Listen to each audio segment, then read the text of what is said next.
January 29th, Saint Francis of Sales, Bishop of Geneva and Doctor of the Church. This amiable saint, so well known and loved by everyone, was born at the Castle of Sales in Savoy, 9 miles from Annecy in AD 1567.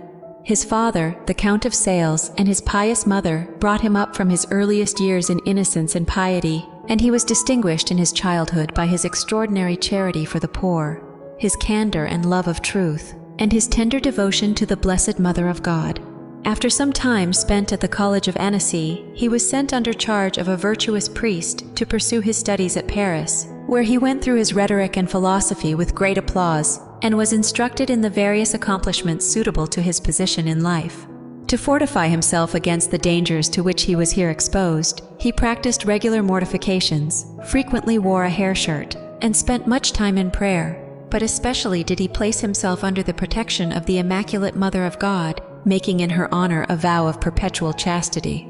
Almighty God permitted him to be subjected to great interior trials, and in particular to violent temptations to despair, which took so strong a hold of him that he could neither eat, drink, nor sleep, and was reduced to the verge of the grave. At length, being at prayer in the church of St. Stephen, he happened to cast his eyes on a picture of the Blessed Virgin, and immediately prostrating himself on the ground, implored her with many tears to be his intercessor with God, and to obtain for him the grace that, if he were destined to be separated from him in the next life, he might at least love him with his whole heart in this.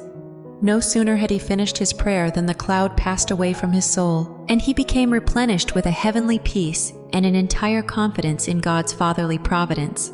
After leaving Paris and visiting the sanctuaries and famous cities of Italy, Francis returned to his parents, who procured for him the appointment of counselor in the Parliament of Chambéry and arranged a favorable match which they earnestly pressed him to accept. But Francis had already determined to devote himself to the service of God, and having at length obtained with extreme difficulty his father's consent, made a formal renunciation of the family estate in favor of his younger brother, and received the sacred orders of deacon and priest from the hands of the Bishop of Geneva. In deference to the wishes of his father, he accepted the dignity of provost in that church, but his whole time was spent in preaching, hearing confessions, and in visiting, relieving, and instructing the poor in their scattered cottages and amid the surrounding villages.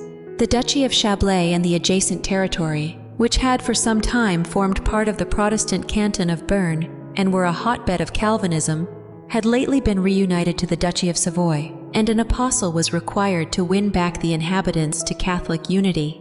Francis offered himself for this difficult and laborious task, and in company with his cousin Louis of Sales set out on foot upon his apostolic expedition. It is incredible what hardships and privations he endured, what perilous journeys he undertook, what severe labors he sustained, and what dangers and difficulties he surmounted in the course of his mission during the next few years. For he had to contend, not only against the inveterate prejudices of the people, but against the rage and fury of the Calvinist ministers and their bigoted partisans, and even against the plots and swords of assassins hired at any cost to remove him out of the path. But he accomplished his work, changed his most bitter enemies into sincere friends, and re-established Catholic faith and worship throughout the land. And how did he accomplish it? By meekness and patience. Naturally choleric, he had so tamed his constitutional ardor that he appeared the mildest of men, and won all hearts by his meekness and gentleness. O blessed saint, teach me the same secret of changing hatred into love and winning souls to God. Raised to the See of Geneva, Francis became the model of a bishop, as he had been of a layman and a priest. He was the true father of his people. Clergy and laity alike felt that he had a tender and loving heart, which always sympathized with them, and a generous hand ever ready to assist and relieve them. His charities were incredible. Content for himself and his household with the simplest food and clothing, he devoted almost the entire revenues of his see to the relief of the indigent.